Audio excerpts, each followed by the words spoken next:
여러분 안녕하십니까? 타임라인 한국사의 진행을 맡은 강흥찬입니다.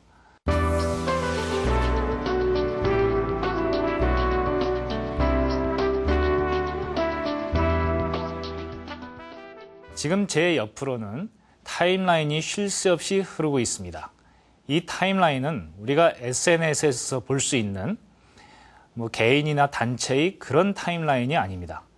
이 타임라인에는 인류의 피와 땀이 어려 있습니다.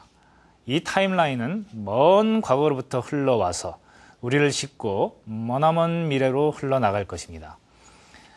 이제부터 여러분들은 저와 함께 이 타임라인을 따라서 인류의 역사 전반을 살펴보게 될 것입니다. 물론 이것은 한국사의 타임라인에 초점이 맞춰져 있습니다만은 그런 한국사의 타임라인은 우리 주변의 여러 나라, 심지어는 지구 반대편에 있는 아프리카나 아메리카에서 일어나는 그 타임라인까지도 포괄하지 않고서는 우리의 역사를 제대로 이해할 수 없기 때문에 한국과 세계의 타임라인을 같이 탐사하게 될 것입니다. 그러면은 그 타임라인을 우리가 어떤 기준으로 살펴볼 수 있을 것인가? 이거는 다른 말로 해서 도대체 역사를 우리가 어떻게 볼 것인가? 역사를 보는 관점이 무엇이라야 하는가? 라는 것과 관련된다고 할 수 있습니다. 자, 그럼 역사란 무엇일까요? 여러분들 그 유명한 영국의 역사학자 E.H. 칼을 아실 겁니다. 역사란 무엇인가라는 주제에 관해서 이분처럼 유명한 말을 남기고 유명한 저서를 남긴 분은 없습니다. 그런데 이 역사란 무엇인가라는 책에 보면은 이런 말이 나옵니다. 율리우스 카이사르가 루비콘강을 병사들과 함께 건넌 것은 역사적인 사건이다. 그러나 가령 저와 같은 사람이 그 후에 유럽 여행을 갔다가 루비콘강을 건너는, 그리고 수많은 사람들이 역사 속에서 계속 루비콘강을 건너왔을 텐데요. 그런 것들이 다 역사적인 사건은 아니라고 했습니다. 이건 맞는 말입니다. 우리 이 세상에서 일어나는 모든 일들이 다 역사적인 사건이 될 수는 없는 거고, 그 사건의 파장이 얼마나 크냐, 그것이 그 나라와 인류에 어떤 영향을 미치느냐에 따라서 그 사건의 역사적인 정도는 결정이 되겠죠. 그런데 E.H. 칼의 의도도 물론 그런 건 아니겠습니다만은 역사적 사건의 주인공이 반드시 율리우스 카이사르 같은 영웅만이 되어야 되느냐? 만약에 그렇다면은 그것은 현대의 민주주의 가치관에 맞지 않는 거라고 생각을 합니다. 율리우스 카이사르 말고도 무수히 루비콘강을 건넜을 수많은 민초들, 저와 같은 보통 사람들, 그들의 행적은 역사적인 사건을 이루지 못하는 걸까요? E.H. 칼도 그렇게 생각하지 않았을 것이고 저도 그렇게 생각하지 않습니다. 그런데 이런 보통 사람들의 시각에서 보통 사람들이 주역이 되는 역사란, 즉 민주주의적 역사란 도대체 무엇을 의미하는 것일까요? 오늘날 현대의 여러 사람들의 행적은 그들이 기록하는 각종 언론 매체에서의 글이라든가 또는 각 개인들의 사적인 SNS에 실리는 그런 모든 글들이 일종의 역사의 초고, 즉 사초가 되어서 이것을 바탕으로 해서 우리 인류는 앞으로 역사를 적어 나가게 될 것입니다. 이거는 과거 조선왕조시대 때 조선왕조실록이라는 인류사의 길에 남을 역사책이 있었습니다만 그 역사책의 기본이 되는, 기본 사료가 되는 사초는 대부분 왕의 행적을 기록한 것이었습니다. 이것과 현대 우리가 가져야 될 역사관은 분명히 구별되어야 할 것입니다. 자, 그럼 이 보통 사람들을 주역으로 하는 현대 민주주의에 맞는 역사란 무엇일까요? 저는 그것을 이 보통 사람들로 구성되는 공동체의 추억이며 그 공동체 구성원을 위한 삶의 이정표다. 이렇게 말씀드리겠습니다.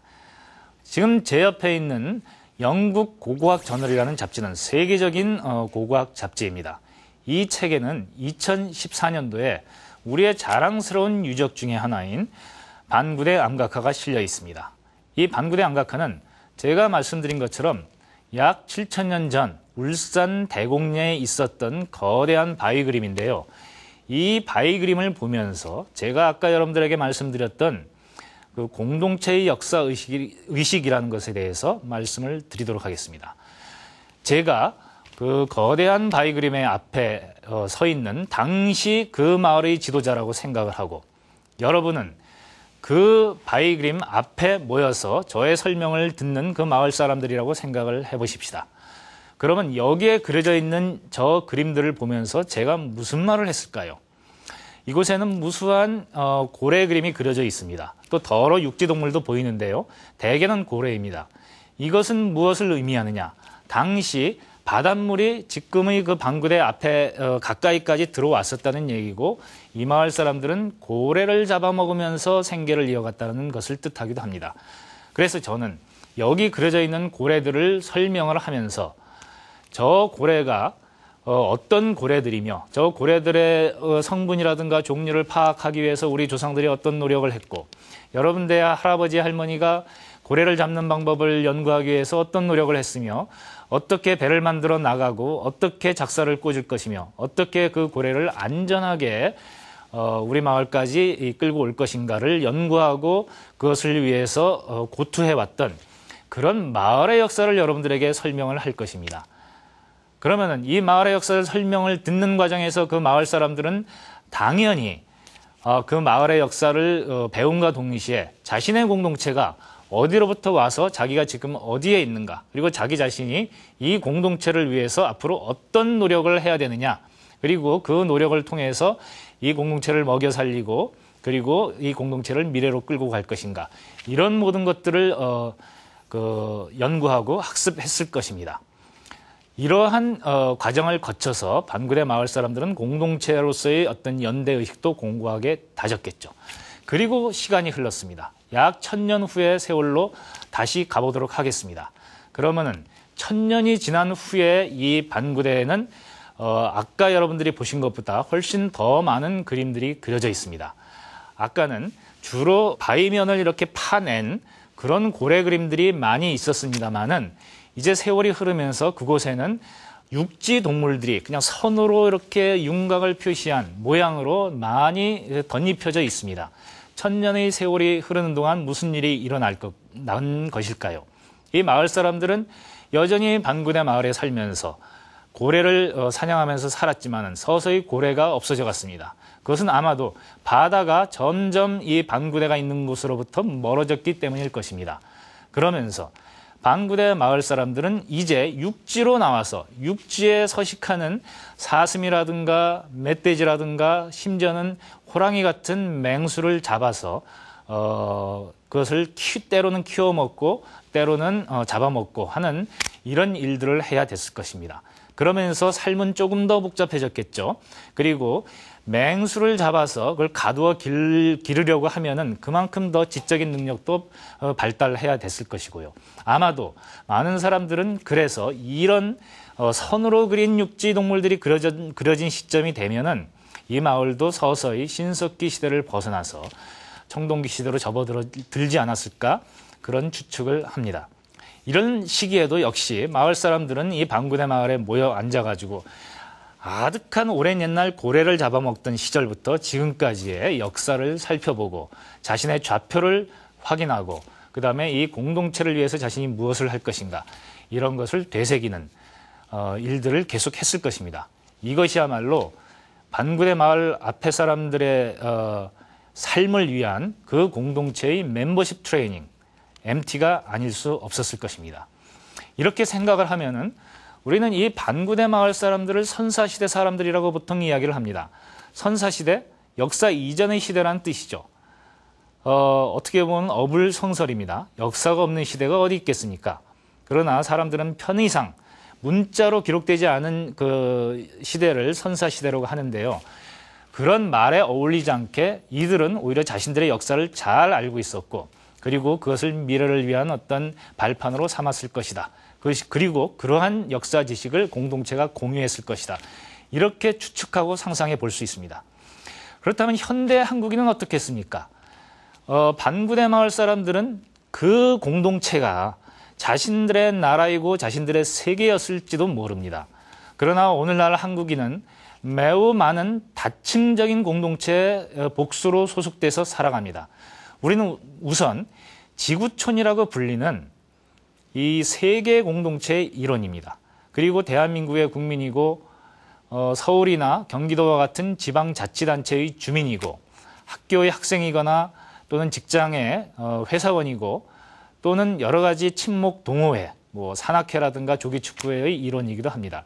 이런 공동체에 살아가면서 그 공동체의 다양한 역사는 그 공동체의 성원들인 우리 한국인들의 그 삶의 이정표가 되어 주어야 할 것입니다. 그러나 과연 그럴까요? 그런 여러 가지 다층적인 공동체 가운데서도 특히 한국의 역사, 이거는 한국이라는 이 국가가 우리에게 가장 중요한 공동체 중에 하나이기 때문에 한국사라는 것이 그 한국이라는 국가 공동체에 속한 우리 국민들에게 삶의 이정표가 되어 주어야 할 것입니다. 그러나 과연 그럴까요? 우리 한국인들은 한국사를 공부함으로써 자기 자신이 어디에 있으며 또 앞으로 어떻게 살아가야 되는 것인가라는 것을 바로 확인할 수 있을까요? 유감스럽게도 많은 한국인들이 한국사 자체에서 그런 교훈을 쉽게 얻지 못합니다. 이것은 여러 가지 원인이 있을 수 있습니다만은 우리의 공동체가 매우 복합적이라는 그런 것으로부터 유래되는 것입니다.